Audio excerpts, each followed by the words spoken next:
दोस्तों, अग्नि परीक्षा के बाद माता सीता ने राम से क्या पूछा? रामायण का रहस्य। क्या आपने कभी सोचा है कि उस विजय की रात जब लंका की धरती श्री राम के जयकारों से गूंज रही थी, जब 14 वर्षों का वनवास समाप्त हो रहा था, जब अधर्म पर धर्म की विजय का सखानंद हो रहा था, तब उस महाविजय के केंद्र में मौजूद दो आत्माओं प्रभु श्री राम और माता सीता के बीच क्या घटा होगा?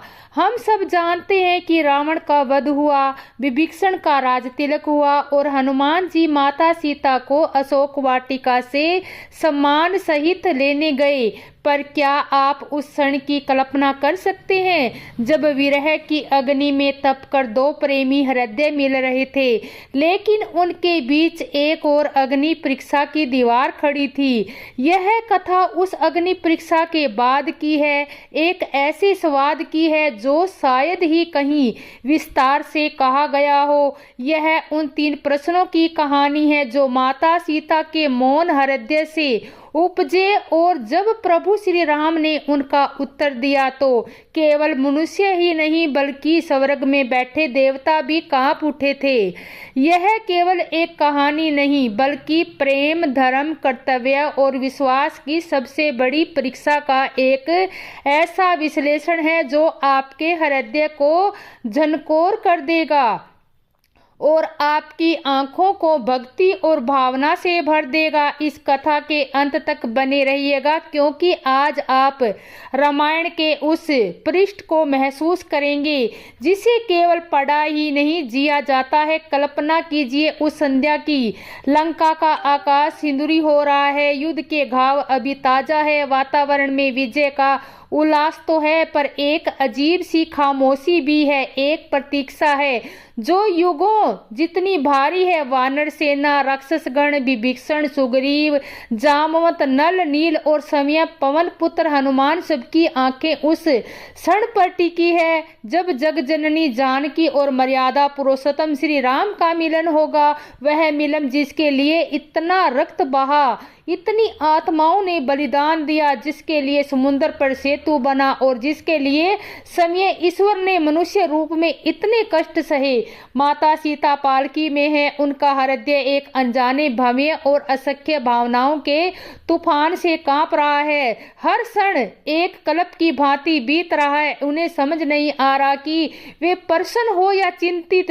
वे अपने राघव से मिलने जा रही है जिनके स्मरण मात्र से उनकी सांसें चलती थी, या वे एक ऐसे राजा से मिलने जा रही है जिनके लिए अब प्रजा की दृष्टि और राजधर्म सर्वोपरि होगा। पालकी रुकती है, माता सीता नीचे उतरती है, उनके चरण लड़खड़ा रहे हैं। वे उस तेजस्वी मुख को देखती है जिसे उन्होंने 14 वर्षों तक अपने हृदय में बसाकर रखा था, पर आज उस मुख पर स्वागत की कोमलता नहीं है बल्कि एक कठोर, एक अव्यय पीड़ा और राजधर्म की गंभीरता थी। प्रभु श्री राम के वचन तो उन्होंने पूरी सभा के समक्ष कहे। वे किसी भी बाण से अधिक तीक्ष्ण थे। वे शब्द केवल सीता के कानों में नहीं बल्कि वहां उपस्थित हर प्राणी के हृदय को सूल की तरह चुभ गए। प्रभु ने कहा कि यह युद्ध उन्होंने अपने कुल के सम्मान के लिए लड़ा था, रावण द्वारा किए गए अपमान का प्रतिरोध लेने के लिए लड़ा था, न कि सीता को वापस पाने के लिए। उन्होंने कहा कि रावण के घर में रह रही स्त्री को वे स्वीकार नहीं कर सकते क्योंकि इससे रघुकुल की कीर्ति पर कलंक लगेगा। यह सुनते ही जैसे ब्रह्मांड एक क्षण के लिए ठहर गया। हनुमान जी की आंखों में जल भर आया, लक्ष्मण का मस्तक क्रोध से झुक गया, सुग्रीव और विभीषण अवाक रह गए और माता सीता वे तो जैसे पाषाण की मूर्ति बन गई। उनके कानों को विश्वास नहीं हो रहा था कि ये वही राघव है जिनके प्रेम के विश्वास पर उन्होंने अशोक वाटिका के हर क्षण को काटा था। यह पीड़ा असहनीय थी, यह अपमान मृत्यु से भी भयंकर था, और तब उसी क्षण माता सीता ने अपने सतीत्व का, अपने प्रेम का, अपनी आत्मा की पवित्रता का सबसे बड़ा प्रमाण देने का निर्णय लिया। उन्होंने लक्ष्मण को एक ऐसी आज्ञा दी जिसे सुनकर पूरी सभा कांप उठी। लक्ष्मण, मेरे लिए चिता तैयार करो, मैं इस मिथ्या कलंक के साथ जीवित नहीं रह सकती। जब मेरे स्वामी ने ही मुझे मेरी भरी सभा में त्याग दिया है तो मेरे लिए अग्नि समाधि ही एकमात्र मार्ग है। लक्ष्मण जो अपनी मां समान भाभी पर एक शब्द भी नहीं सुन सकते थे, आज अपने ही भ्राता के मौन संकेत पर उनके लिए चिता तैयार कर रहे थे। उनकी आत्मा रो रही थी, उनके हाथ कांप रहे थे, पर वे विवश थे। चिता धधक उठी, अग्नि की लपटें आकाश को छूने लगी, जैसे भी वे इस अन्याय पर क्रोधित हो। माता सीता ने उस धधकती चिंता की परिक्रमा की। उन्होंने अपने मन में प्रभु श्री राम के उसी रूप का ध्यान किया जो उनके हृदय में बसता था, और यह कहते हुए, यदि मेरा हृदय, मेरा मन, मेरा कर्म और मेरा वचन एक क्षण के लिए भी राघव से दूर न हुआ हो तो अग्निदेव आप मेरी रक्षा करें। वे उस अग्नि में समा गई। एक पल के लिए सब कुछ शांत हो गया, हाहाकार मच गया। वानर सेना विलाप करने लगी। ऐसा लगा जैसे धर्म की ही चिता जल रही हो। पर तभी एक चमत्कार हुआ, अग्नि की लपटें शीतल हो गई। वे कमल की पंखुड़ियां की तरह खिल उठी और समय अग्निदेव अपने साकार रूप में माता सीता को अपनी गोद में लेकर उस चिता से बाहर प्रकट हुए। माता सीता का तेज करोड़ों सूर्य से भी अधिक था। उनके वस्त्र वैसे ही थे, उनके पुष्प वैसे ही थे। अग्नि उन्हें स्पर्श तक नहीं कर पाई थी। अग्निदेव ने प्रभु श्री राम से कहा, हे राम, यह आपकी जानकी है, यह परम पवित्र है। इनके मन में, इनकी आत्मा में कोई पाप नहीं, कोई दोष नहीं, इन्हें स्वीकार करे। उस समय ब्रह्मा, शिव और सभी देवता प्रकट हुए और उन्होंने प्रभु राम को उनके वास्तविक नारायण स्वरूप का स्मरण कराया और कहा कि यह लीला लोकापवाद के भय को शांत करते हुए सतीत्व का एक महान आदर्श स्थापित करने के लिए आवश्यक थी। प्रभु श्री राम के मुख पर अब संतोष का भाव था। उन्होंने आगे बढ़कर माता सीता का हाथ थाम लिया। उन्होंने कहा, सीते, मैं तो तुम्हारी पतिव्रता को जानता था। जैसे सूर्य से उसकी प्रभा को कोई अलग नहीं कर सकता, वैसे ही तुमसे तुम्हारी पतिव्रता को कोई अलग नहीं कर सकता। किंतु इस संसार को प्रमाण करना चाहिए और तुमने आज प्रेम और पवित्रता का यह प्रमाण दिया है जो युगों युगों तक गाया जाएगा। सभा में पुनः जयकारे गूंजने लगे। ऐसा लगा जैसे उत्सव लौट आया है। पर क्या सच में सब कुछ सामान्य हो गया था? क्या एक अग्नि परीक्षा देखकर सारे प्रश्नों का अंत हो गया था, या प्रश्नों का आरंभ अब हुआ था? यहीं से वह कथा शुरू होती है जो धर्म ग्रंथों के अक्षरों में नहीं बल्कि भक्तों के हृदय में लिखी गई है। यह वह स्वाद है जो उस स्वीकृति के बाद एकांत में माता सीता और प्रभु श्री राम के बीच हुआ होगा। ऐसा ज्ञानी जन और भगत जन कल्पना करते हैं। यह कोई ऐतिहासिक तथ्य नहीं बल्कि एक गहरा आध्यात्मिक और भावनात्मक विश्लेषण है जो उस दिव्य युगल के रिश्ते की परतों को खोलता है। जब सब शांत हो गया, जब विजय का उत्सव अपने चरम पर था, तब माता सीता ने प्रभु श्री राम की आंखों में देखा। उन आंखों में जहां वे अपना ब्रह्मांड देखती थी और उनके हृदय से जो अब भी उस परीक्षा की पीड़ा से आहत था। 3 प्रश्न उठे। यह प्रश्न शिकायत के नहीं थे, यह विद्रोह के नहीं थे।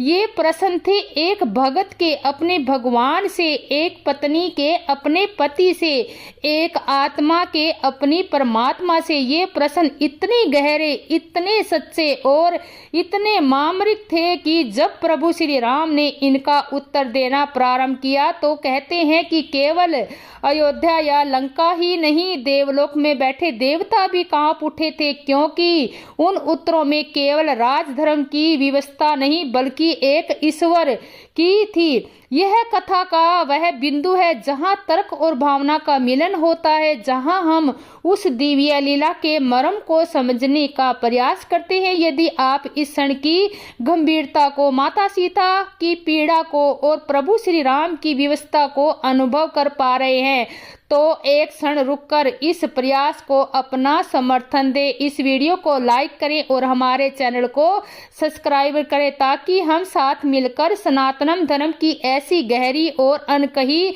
कथाओं की यात्रा पर चलते रहें। अब ध्यान से सुनिए पहला प्रश्न जो माता सीता ने पूछा। माता सीता ने अत्यंत शांत और शिथिल स्वर में, जिसमें पीड़ा की एक महीन धारा बह रही थी, पहला प्रश्न पूछा, हे मेरे स्वामी, हे मेरे अंतर्यामी, आप तो त्रिकालदर्शी हैं, आप सृष्टि के कण कण के ज्ञाता हैं, आप मेरे मन के उस प्रत्येक विचार को भी जानते हैं जो कभी मेरे होठों पर भी नहीं आया।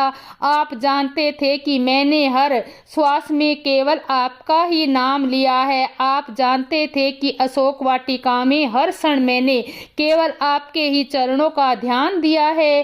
फिर हे नाथ, इस संसार को प्रमाण देने के लिए, इस लोक को संतुष्ट करने के लिए आपने मेरे प्रेम, मेरी भक्ति, मेरी पवित्रता को अग्नि की ज्वालाओं के हवाले क्यों कर दिया? क्या आपका विश्वास मेरे राघव का मेरे प्रति विश्वास इस संसार के अविवास से इतना छोटा था कि उसे एक सार्वजनिक परीक्षा की आवश्यकता पड़ी? क्या मेरे लिए आपका विश्वास पर्याप्त नहीं था? यह प्रश्न सुनकर एक क्षण तो सन्नाटा छा गया। यह केवल एक पत्नी का प्रश्न नहीं था, यह हर उस आत्मा का प्रश्न था जो समाज की नजरों में खुद को सही साबित करते करते थक जाती है। यह प्रश्न सुनकर प्रभु श्री राम की आंखों में करुणा से भर आई। उन्होंने सीता का हाथ अपने हाथों में लिया और जो उत्तर उन्होंने दिया उसने देवताओं को भी कंपा दिया। प्रभु बोले, सीते, तुम्हारा प्रश्न उचित है और तुम्हारी पीड़ा मेरी अपनी पीड़ा है। सुनो, मेरे लिए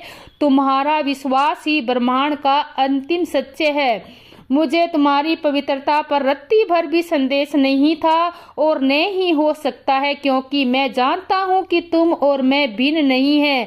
हम एक ही ज्योति के दो रूप हैं। पर सीते, इस अवतार में केवल तुम्हारा पति नहीं हूँ, मैं अयोध्या का राजा हूँ, मैं रघुकुल का वंशज हूँ और मुझे एक मर्यादा पुरुषोत्तम का आदर्श स्थापित करना है। यह परीक्षा सीते तुम्हारे लिए नहीं थी, यह परीक्षा मेरे लिए थी। यह मेरे प्रेम की परीक्षा थी कि क्या मैं अपने व्यक्तिगत प्रेम को राजधर्म से ऊपर रखता हूँ या नहीं। मैंने तुम्हें अग्नि में प्रवेश करने के लिए कहकर अपने हृदय को उस अग्नि से भी अधिक जलाया है। मैंने यह कठोर निर्णय इसलिए लिया ताकि भविष्य में कोई भी साधारण मनुष्य केवल संदेह के आधार पर अपनी पत्नी पर कोई लांछन ना लगा सके। मैंने एक ऐसा मानक स्थापित किया है जो इतना कठोर है कि कोई भी राजा या पति अपनी पत्नी से ऐसी परीक्षा मांगने से पहले 1000 बार सोचेगा। मैंने यह दिखाया है कि जब राजा की पत्नी पर भी प्रश्न उठ सकता है और उसे भी प्रमाण देना पड़ सकता है, तो साधारण प्रजा को न्याय कितना निष्पक्ष मिलेगा। यह अग्नि परीक्षा तुम्हारी नहीं, मेरे राजधर्म की थी सीते, और उस अग्नि में तुमसे अधिक मैं जला हूँ। हर क्षण, हर पल देवता इसलिए कांप उठे सीते, क्योंकि उन्होंने पहली बार देखा कि एक राजा अपने धर्म के लिए अपने प्राणों से प्रिय व्यक्ति को भी दांव पर लगा सकता है। उन्होंने ईश्वर के मानव रूप की सबसे बड़ी विवस्था और सबसे बड़े त्याग को अपनी आंखों से देखा। वे इसलिए कांप उठे क्योंकि उन्होंने धर्म की स्थापना की कीमत को पहचाना जो प्रेम के बलिदान से चुकाई जाती है। यह उत्तर सुनकर माता सीता की आंखों में अश्रु बह निकले। यह आंसू दुख के नहीं बल्कि अपने राघव के हृदय की पीड़ा को समझने के थे। उन्हें समझ आया कि राम का कष्ट उनसे कहीं अधिक गहरा था, पर उनके मन में भी अभी एक और शंका थी, एक और प्रश्न था जो उत्तर मांग रहा था। और उन्होंने अपना दूसरा प्रश्न पूछा, हे रघुनंदन, मैं आपके उत्तर को स्वीकार करती हूँ, मैं आपके राजधर्म के बोझ को समझती हूँ, पर मेरा एक और प्रश्न है। यदि मेरे चरित्र पर लंका में रहने के कारण भविष्य में प्रश्न उठता ही था, तो यदि लोकापवाद का भय इतना ही बड़ा था, तो फिर इस महाविनाशकारी युद्ध का प्रयोजन ही क्या था। इस युद्ध में असंख्य वानर मारे गए, राक्षस कुल का विनाश हुआ, समुद्र पर सेतु बना, प्रकृति का संतुलन बिगड़ा। इतना सब कुछ इसलिए क्या वह युद्ध केवल एक राजा के अपहरण सम्मान को वापस पाने के लिए था? क्या वह एक पति का अपनी पति के प्रति अटूट प्रेम और विश्वास का परिमाण था? यदि अंत में विश्वास को भी परिणाम की अग्नि से गुजरना ही था तो इस युद्ध की क्या सार्थकता रह गई? यह प्रश्न और भी गहरा गया। यह युद्ध के अचूकते पर ही सवाल उठा रहा था। यह राम के पूरे अभिमान के उद्देश्य पर एक प्रश्न चिन्ह लगा रहा था। इस प्रश्न की गंभीरता को देखकर देवगण भी चिंतित हो गए। तब प्रभु श्री राम ने एक गहरी सांस ली और बोलना प्रारंभ किया। उनका स्वर शांत पर दृढ़ था। जानकी, तुम्हारा यह प्रश्न युद्ध के उद्देश्य को लेकर है और इसका उत्तर हर युग के शासन और मनुष्य को समझना आवश्यक है। सुनो, यह युद्ध केवल तुम्हें यानी मेरी पत्नी को रावण की कैद से छुड़ाने के लिए नहीं था। यदि यह केवल एक व्यक्तिगत की लड़ाई होती तो मैं शायद कोई और मार्ग अपनाता, पर यह युद्ध व्यक्तिगत का ही नहीं, यह युद्ध था धर्म और अधर्म के बीच, यह युद्ध था मर्यादा और अमर्यादा के बीच, यह युद्ध था प्रगति और विकृति के बीच। रावण का तुम्हें हर ले जाना केवल एक स्त्री का अपहरण नहीं था, वह अधर्म की उस प्रकाष्ठा का प्रतीक था जहां दूसरे की पत्नी पर बुरी दृष्टि डालना, बल का दुरुपयोग करना और अपनी शक्ति के अहंकार में जीना ही धर्म बन गया था। रावण ने केवल तुम्हारा अपहरण नहीं किया था, उसने ऋषियों को सताया, देवताओं को अपमानित किया और पृथ्वी पर आंकत का साम्राज्य स्थापित किया एक राजा के रूप में। और इस पृथ्वी के संतुलन के रक्षस के रूप में मेरा यह कर्तव्य था कि मैं उस धर्म की सत्ता पर जड़ से उखाड़ फेंकूं।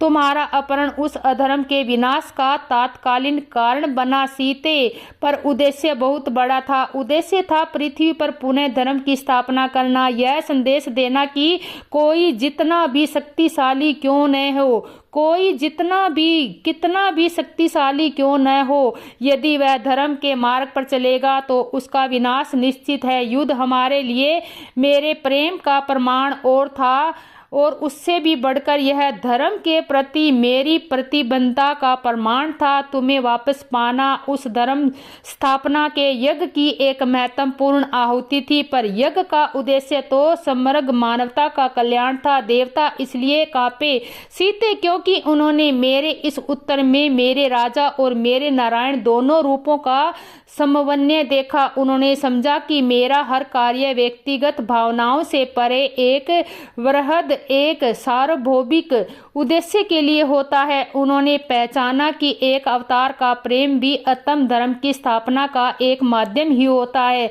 माता सीता अब शांत थी, उनके मन की दोनों बड़ी शंकाओं का समाधान हो गया था। उन्हें अपने राघव पर, अपने राजा पर, अपने ईश्वर पर गर्व हो रहा था। उन्होंने उस महान आत्मा के आगे सिर झुका दिया जो व्यक्तिगत सुख दुख से कितना ऊपर उठकर एक बहुत ही मानवीय, एक बहुत ही कोमल और हृदय को चीर देने वाला प्रश्न। यह प्रश्न तर्क का नहीं, भावना का था। और कांपते होठों से अपनी आंखें झुकाकर माता सीता ने पूछा, हे मेरे प्राणनाथ, मैं सब समझ गई। आपके हर निर्णय के पीछे के धर्म को, आपके हर कष्ट के पीछे की करुणा को, पर अब बस एक अंतिम प्रश्न। यह प्रश्न एक पत्नी का है, एक स्त्री का है। हे रघुनंदन, एक क्षण के लिए, बस एक क्षण के लिए यह मान लीजिए, यदि मैं उस अग्नि में भस्म हो जाती, यदि अग्निदेव मेरी रक्षा के लिए प्रकट न होते, यदि मेरा शरीर उन ज्वालाओं में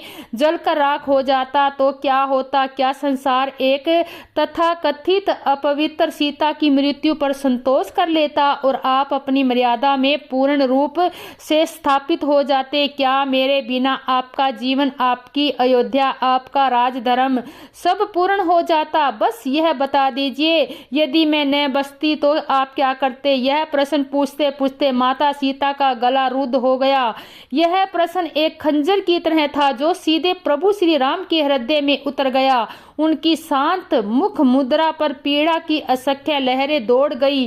उनकी आंखें जो अब तक शांत थी उनमें एक तूफान उमड़ गया और उन्होंने जो उत्तर दिया उसे सुनकर केवल देवता ही नहीं बल्कि पत्थर भी पिघल गए होंगे। प्रभु श्री राम ने सीता को अपने हृदय से लगा लिया और उनके कानों में कहा, सीते सीते तुमने यह क्या पूछ लिया? तुमने यदि की बात कैसे सोच ली? क्या तुम नहीं जानती कि तुम्हारे बिना राम का अस्तित्व ही क्या है? जिस क्षण में मैंने तुम्हें अग्नि में प्रवेश करते देखा उस क्षण यदि मेरे शरीर ने अपनी मर्यादा नहीं तोड़ी तो इसका कारण केवल मेरा राजधर्म का बंधन था, पर मेरी आत्मा तो तुम्हारे साथ ही उस चिता पर बैठी थी। सीते, अग्नि तुम्हें क्या जलाती है? अग्नि तो स्वयं तुमसे पतिव्रता और शीतलता पाती है। यह संभव ही नहीं था कि अग्नि तुम्हें स्पर्श कर पाती, क्योंकि तुम स्वयं अग्नि की आत्मा हो, तुम शक्ति हो, तुम प्रकृति हो।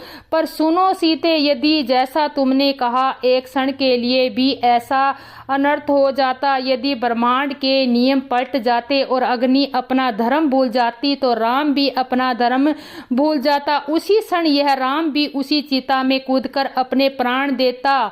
मेरे लिए न अयोध्या का कोई अर्थ रहता, न इस राज सिंहासन का, न ही इस जीवन का। तुम्हारे बिना राम केवल एक शरीर है, एक नाम है, आत्मा तो तुम हो सीते। यह अयोध्या, यह राज्य, यह विजय, ये सब कुछ तुम्हारे लिए ही तो है। तुम्हारे बिना इस सृष्टि का कोई मोल नहीं। मैं राजा राम बाद में हूँ, पहले मैं तुम्हारा राम हूँ। देवता इसलिए कांप उठे सीते क्योंकि उन्होंने मेरे भीतर के उस शाश्वत प्रेमी को देख लिया जो अपने प्रेम के लिए समस्त धर्मों, समस्त लोकों पर समस्त मर्यादाओं को एक क्षण में त्याग सकता है। उन्होंने ईश्वर के रूप को देखा जो अपनी शक्ति के बिना अधूरा है। उन्होंने राम के हृदय में बसी सीता की उस शक्ति को पहचाना जिसके बिना राम राम नहीं। यह सुनकर माता सीता की सारी पीड़ा, सारा अस्य, सारा दुख धुल गया। वे अपने राघव के हृदय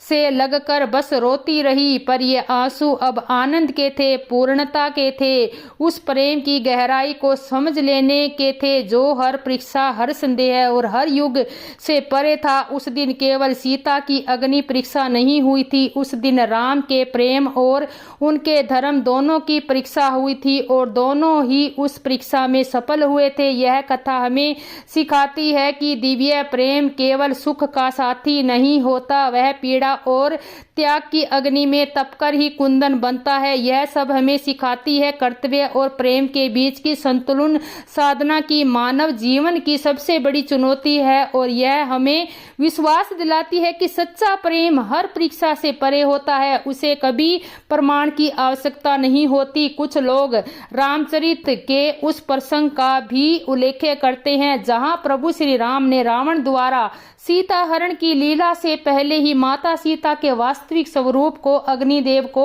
सौंप दिया था और उसके स्थान पर एक माया सीता या छाया सीता को रख दिया था।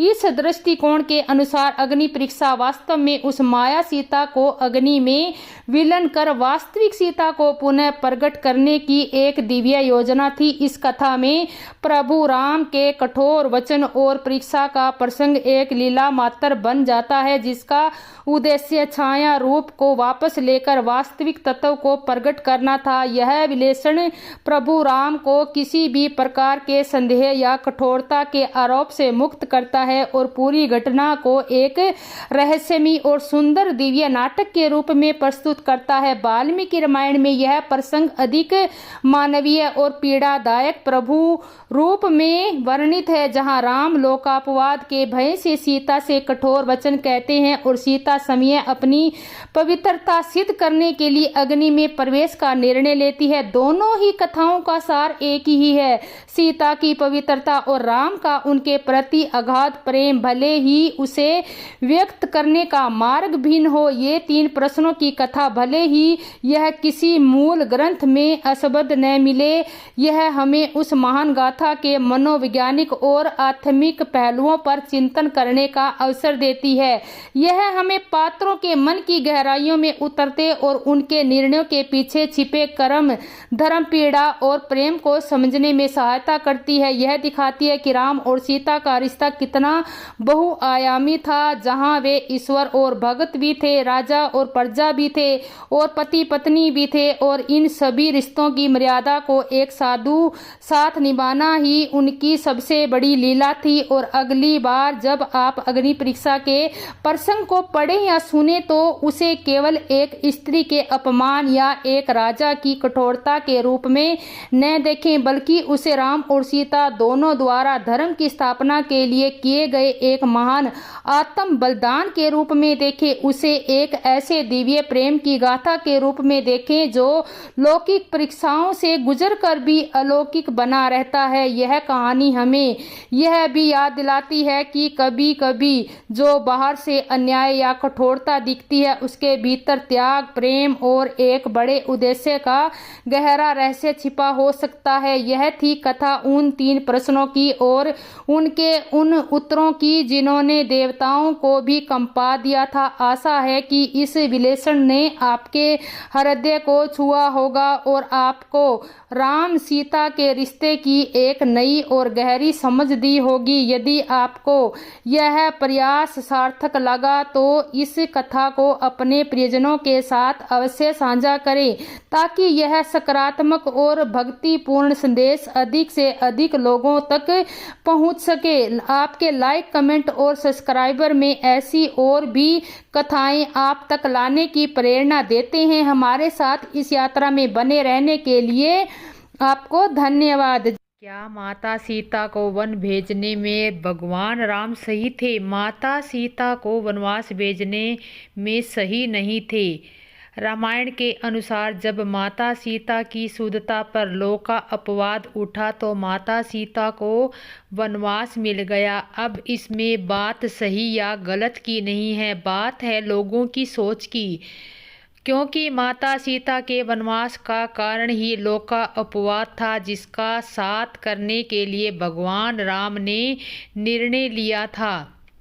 भगवान राम ने अपने राजा होने के धर्म का पालन किया। माता सीता ने अपने पतिव्रत धर्म का पालन किया, पर गलत थे। अयोध्या की प्रजा, जिनको रामचंद्र के भगवान होने का पता था, तब भी उसकी अर्धांगिनी माता सीता की शुद्धता पर व्यंग किया। देखा जाए तो भगवान ने ये नरनीला मनुष्य को ये शिक्षा देने के लिए करी थी कि समाज में किस किस तरह से किसी शुद्ध मनुष्य पर उंगली उठाने से पहले सोचता भी नहीं है। यह कहकर वह चला गया। क्रोध और सीता जी का अपमान करने के कारण उसका धोबी की योनि में जन्म हुआ। उस धोबी के कथन से ही सीता जी की निंदित हुई थी। वैसे तो महाराज दशरथ ने अपने महामंत्री सुमंत जी से यह कहकर भेजा था कि राम, सीता और लक्ष्मण वनवास में चक्कर काटकर आ जाएंगे। और टीवी की रामायण के अनुसार बताऊं कि वाल्मीकि रामायण के अनुसार बताऊं कि वाल्मीकि रामायण में लिखा है कि जब माता सीता गर्भवती होती है तो राम जी उनसे प्रसन्न होते हुए कहते हैं कि हे जानकी, आज बहुत प्रसन्न हूँ, इसलिए तुम जो मांगोगी वो मैं तुम्हें दूंगा। इस पर जानकी जी कहती है कि हे नाथ, मैं अपनी गर्भावस्था के दिनों में गंगा तट पर निवास करने वाले ऋषियों के बीच बिताना चाहती हूँ। इसी पर श्री राम स्वीकार करते हुए कहते हैं कि मैं लक्ष्मण को आदेश देकर कल ही तुम्हारे प्रस्थान की व्यवस्था करता हूँ। यह सत्य है कि भगवान राम सब कुछ जानते थे, परंतु फिर भी वो सीता जी को वन में ले गए, क्योंकि अगर वे उन्हें वन ना ले जाते तो सीता हरण कैसे होता। ये भी जानते सीता हरण ना होता तो रावण वध कैसे होता। हालांकि उद्देश्य तो रावण वध भी नहीं था। भगवान ने सृष्टि की रचना की, विभिन्न जीव बनाए, उन समस्त जीवों में मनुष्य का स्थान अग्रणी बनाया। अब इस मनुष्य को जीवन जीना कैसे है, यह बतलाने के लिए भगवान ने समय मनुष्य के रूप में जन्म लिया, ताकि मनुष्य वर्षों तक उनके दिखलाए पथ से अनुरूप जीवन जी सके। अगर उपदेश सिर्फ राक्षसों का हनन ही होता तो आपको क्या लगता है भगवान को पृथ्वी पर जन्म लेना पड़ता।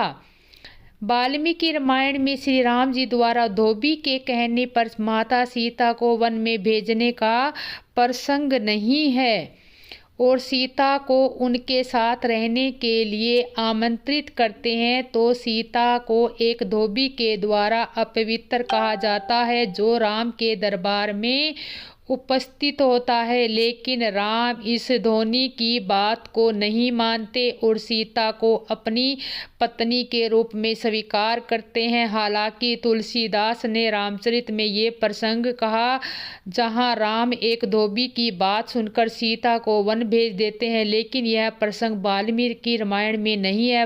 वाल्मीकि रामायण में सीता को रावण द्वारा अपवित्र जाने के बाद राम और लक्ष्मण उन्हें जंगल में खोजते हैं।